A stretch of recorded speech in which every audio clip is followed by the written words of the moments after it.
Salam sejahtera buat kita semua. Saya Merliana Susanti, BP 18, di mana di kelompok 5 akan membahas PPN dan PPNBM. Yang pertama, PPN. PPN adalah pajak yang dikenakan atas konsumsi dalam negeri oleh wajib pajak orang pribadi, badan dan pemerintah. Dalam penerapannya, badan dan perorangan yang membayar pajak ini tidak diwajibkan untuk menyetor langsung ke kas negara, melainkan lewat pihak yang memotong atau memungut PPN. Yang kedua itu mekanisme pajak pertambahan nilai di Indonesia. Secara teknis, mekanisme yang berlaku terhadap PPN di Indonesia adalah sebagai berikut. Yang pertama, PKP yang melakukan penyerahan PKP atau JKP wajib memungut PPN dan membeli menerima BKP dan JKP yang bersangkutan sebesar 10% dari harga jual atau penggantian dan membuat faktur pajak sebagai bukti pemungutan. 2. PPN yang tercantum dalam faktur pajak tersebut merupakan pajak keluaran bagi PKP, penjual BKP atau JKP yang sifatnya sebagai pajak yang harus dibayar.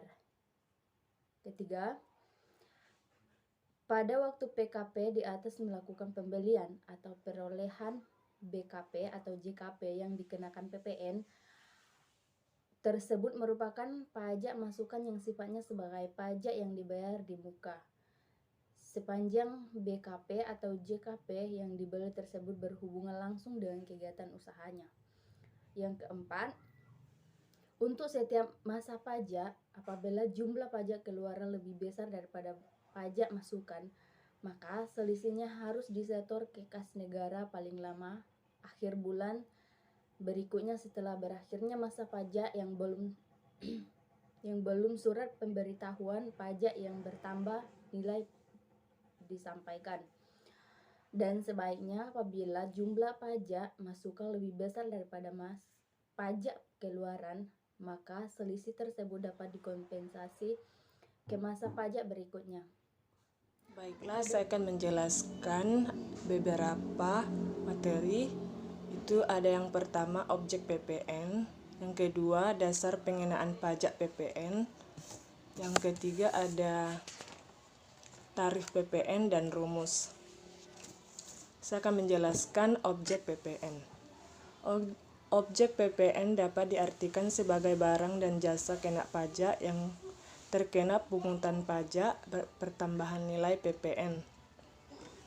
Secara sederhana, objek PPN dikelompokkan menjadi dua, yaitu yang pertama, barang kena pajak. Barang kena pajak yaitu barang berwujud berupa barang bergerak dan barang tidak bergerak, serta barang tidak berwujud yang dikenakan PPN. Yang kedua, jasa kena pajak yaitu kegiatan berupa pelayanan yang dengan berdasarkan perikatan atau perbuatan hukum. Kemudian yang dasar pengenaan pajak PPN. Untuk menghitung pajak pertambahan nilai atau PPN, pajak pertambahan nilai digunakan menjadi dasar pengenaan pajak atau DPP. Dasar pengenaan pajak atau DPP sendiri terdiri dari yang pertama, harga jual. Harga jual adalah nilai berupa uang termasuk semua biaya yang diminta atau seharusnya diminta oleh penjual karena penyerahan barang kena pajak. 2. Penggantian. Penggantian adalah nilai berupa uang termasuk semua biaya yang diminta atau seharusnya diminta oleh pengusaha karena penyerahan jasa kena pajak, ekspor jasa kena pajak, atau ekspor barang kena pajak tidak berwujud. Yang ketiga, nilai impor. Nilai impor adalah uang yang digunakan sebagai dasar perhitungan biaya masuk ditambah pungutan berdasarkan ketentuan dalam peraturan perundang-undangan. Yang keempat, nilai ekspor. Nilai ekspor adalah uang atau biaya yang diminta oleh eksportir. Yang kelima, nilai lain. Nilai berupa uang yang ditetapkan sebagai dasar pengenaan pajak yang diatur oleh Menteri Keuangan. Kemudian ada tarif PPN. Sesuai pasal 7 Undang-Undang Nomor 42 Tahun 2009, disebutkan besar tarif PPN adalah sebagai berikut. Perkenalkan, nama saya Justa Maria. Di sini saya akan menjelaskan materi tentang PPNBM. Yang kedua, tujuan dari pengenaan PPNBM. Ketiga, contoh barang yang dikenakan pajak PPNBM. Keempat, mekanis pengenaan PPNBM. Yang pertama adalah pengertian dari PPNBM atau pajak penjualan barang mewah.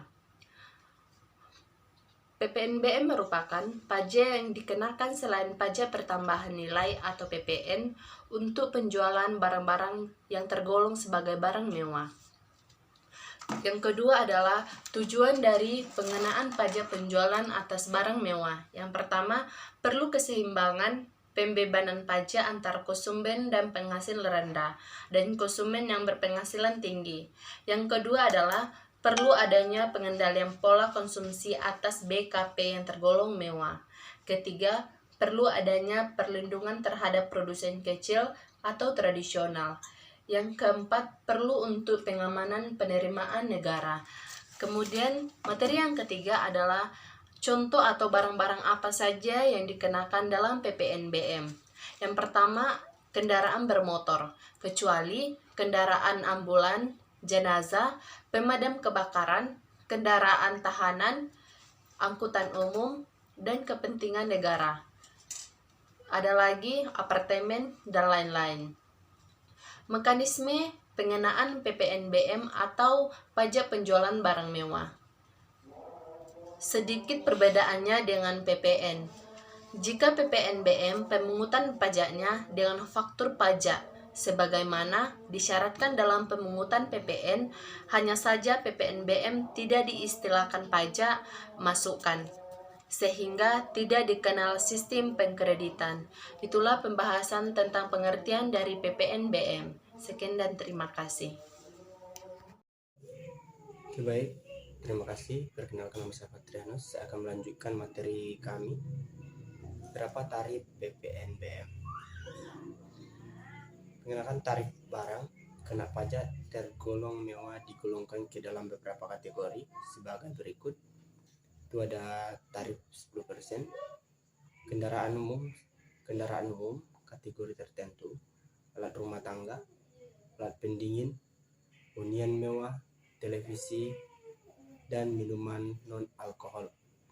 Kemudian tarif yang 20% seperti kendaraan bermotor kategori tertentu, alat fotografi, berbagai jenis permadani, peralatan olahraga, impor, dan barang. Kemudian tarif 25% kendaraan bermotor berat dan berbahan bakar solar, misalnya adalah kombi, pick up, dan minibus. Tarif 35% adalah minuman bebas alkohol, bahan berbahan kulit impor, batu kristal, bus, dan barang pecah belah. Selanjutnya adalah cara menghitung PPNBM. Bisnis barang mewah seperti barang elektronik, mobil, gadget, dan sebagainya sedang berkembang pesat di Indonesia. Maka cara menghitung pajak penjualan atas barang mewah terutang sebagai berikut. PPNBM terutang sama dengan DPP BPNBM X tarif pajak. Tarif khusus pajak penjualan atas barang mewah atas ekspor BKP mewah tergolong mewah sama dengan 0%. Contoh kasusnya adalah harga jual sedan diesel 1800 cc PKP. Sini dijelaskan prosedur produsen produsen itu 2.600, 260 juta. PPN sama dengan 10%, itu dikali dengan 260 juta sama dengan 26 juta. PPNBM sama dengan 40% dikali dengan 260 juta sama dengan 104 juta. Nah, jadi total harga jual termasuk PPN dan PPNKP, PPNBM sama dengan 390 juta. Pengusaha kena pajak PKP itu memiliki dua pembagian. Ada kewajiban pengusaha kena pajak, ada juga pengecualian kewajiban pengusaha kena pajak. Saya akan jelaskan satu-satu. Sebelumnya saya jelaskan dulu pengertian pengusaha kena pajak PKP. Adalah pengusaha yang melakukan penyerahan barang kena pajak atau jasa kena pajak yang dikenai pajak undang-undang PPN 1984 atau sekarang yang berubah menjadi Undang-Undang Nomor 42 Tahun 2009 menurut perubahan pada Undang-Undang Cipta Kerja. Kewajiban pengusaha kena pajak.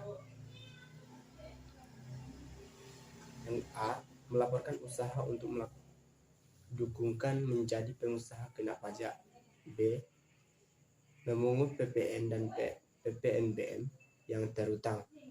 C, penyetoran PPN yang masih harus dibayar dalam hal pajak keluaran lebih besar daripada pajak masuk yang dapat dikreditkan serta menyetorkan pajak penjualan atas barang mewah yang terutang. D adalah melaporkan penghitungan pajak. Ada pengecualian kewajiban pengusaha kena pajak adalah pengusaha kecil dengan jumlah peredaran bruto atau penerimaan bruto dalam 1 tahun tidak lebih dari 4.800 juta rupiah. B, pengusaha yang semata-mata menyerahkan barang atau jasa yang tidak terkenakan PPN. Terima kasih. Selanjutnya akan dilanjutkan oleh saudara Masril Samueri. Perkenalkan, nama saya Masril Samueri dari kelompok 1, materi tentang PPN dan PPNBM. Penyerahan barang kena pajak adalah setiap kegiatan penyerahan barang kena pajak yang mempunyai pengertian sebagai berikut.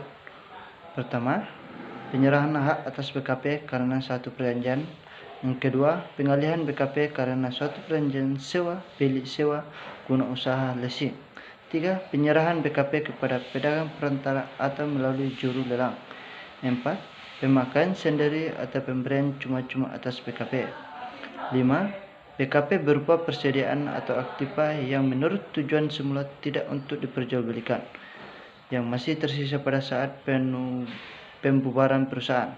6. Penyerahan BKP dari pusat ke cabang atau sebaliknya, penyerahan BKP antar cabang. 7. Penyerahan BKP secara konsinyasi.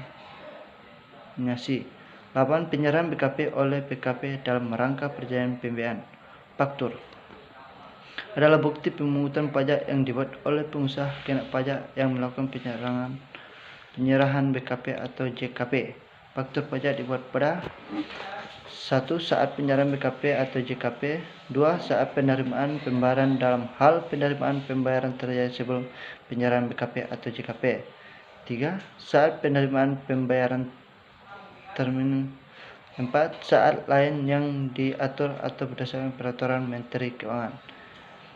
SPT masa PPN merupakan sebuah forum yang digunakan oleh wajib pajak badan untuk melaporkan penghitungan jumlah pajak, baik untuk melapor pajak pertambahan nilai PPN maupun pajak penjualan barang mewah PPNBM yang terhutang.